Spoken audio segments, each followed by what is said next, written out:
Welcome back to Houston Life. St. Patrick's Day celebrations are in full swing today, and what better place to celebrate than Ireland itself? We are taking you to the heart of it all. Our travel guide, Gabe Saglie, is back in Dublin. He's along the route of one of the largest St. Patrick's Day parades in the world. Gabe, it's great to see you looking sharp, and I understand this parade just wrapped up.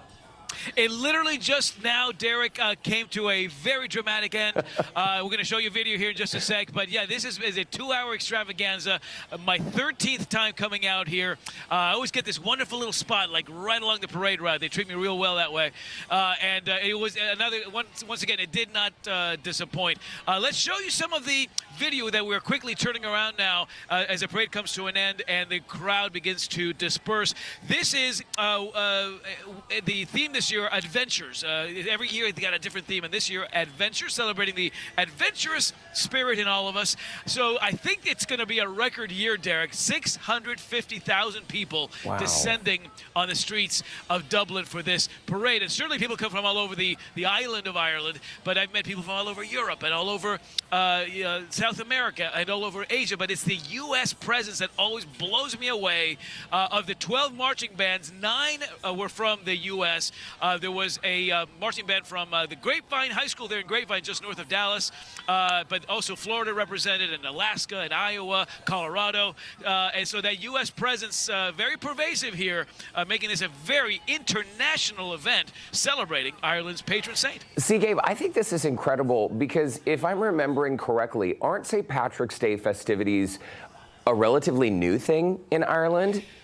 Yeah, great point. So this is a city that has since 1931 actually had its sort of homegrown St. Patrick's Day parade, and you'll see that all over the country. St. Patrick was a real person, died March 17th in 461. So it's always been a part of the Irish experience. But it's really been in the last 12 to 15 years that they've transformed this into an international party. And so by having 9 of the 12 marching bands in your parade come in from the U.S., and imagine that's thousands of performers who bring mom and dad and all their friends out here, so you get this huge U.S. presence here. But yeah, that's by design. The idea here is, hey, there is a connection between the U.S. and Ireland, right? 40 million Americans claiming some degree of Irish heritage. Wouldn't this be a great excuse to, hey, celebrate the holiday out here, do a little bit of travel around the country, and remind each other that the Irish and the Americans do have that special bond. And always, always great to see that. I think these crowds, these international, these U.S. crowds grow every year more and more. So it feels a little bit like home, but it's obviously this wonderful little spot across the pond that always rolls out the green carpet for us. It is wonderful indeed. Brandon and I, we love Dublin. We love exploring the countryside. And Gabe, one thing I know about you is that when you take a trip, no matter how many times you've been to the same place, you always try to do something new. So have you had time to explore this trip? So great question. This is my 23rd trip out here, and I'm always like, let's find something new, a new destination to talk about. And like many of the travelers here, I'll use St. Patrick's Day as a hook. That gets us here. And then let's go and explore. I know you've been to the Cliffs of Moher on the west coast of Ireland, and that's one of my favorite spots, really, in the world, that west coast of Ireland. And there's a place out there called Sligo, a little town that was founded back in 1243. And the county that surrounds it, it's absolutely stunning, Derrick. And I did some road tripping with my son, Gabriel, who got this video for us. That's us hiking along one of the lakes there. So there's lakes and there are rivers.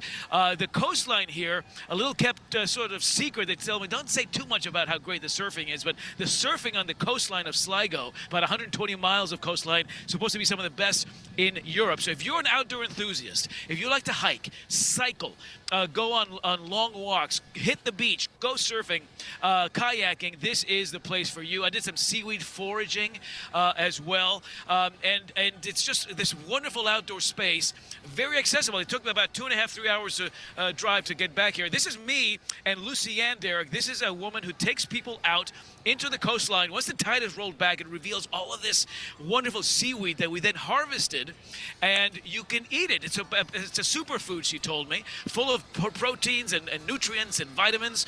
And then we went back to her little cottage, and then we cooked it up. We threw some of the seaweed into the air fryer to crisp it up. We blanched some of it. We folded some of it into like Irish butter, and Irish goat cheese, and spread it on home-baked soda bread.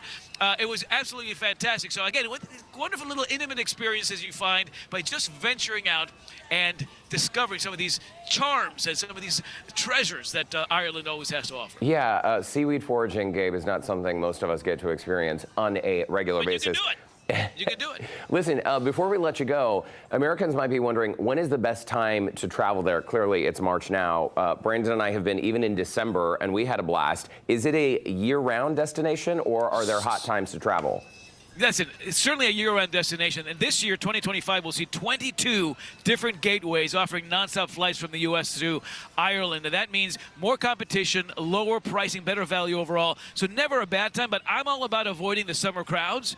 Coming in the spring, if you've never done St. Patrick's Day out here, at least once in your lifetime, come out here, do St. Patrick's Day, and I love the fall, that early winter season. The crowds have thinned out, the value has gone up, and the chance to connect one-on-one with the locals is at its best. So I say, avoid the summer and enjoy Ireland, I think, at its most hospitable when the summer crowds have thinned out just a little bit. Okay, Gabe Saglie, our travel guy. It's always great advice. Have a blast with your son, and happy St. Patrick's Day, Gabe. All right, cheers, buddy. Good to see you.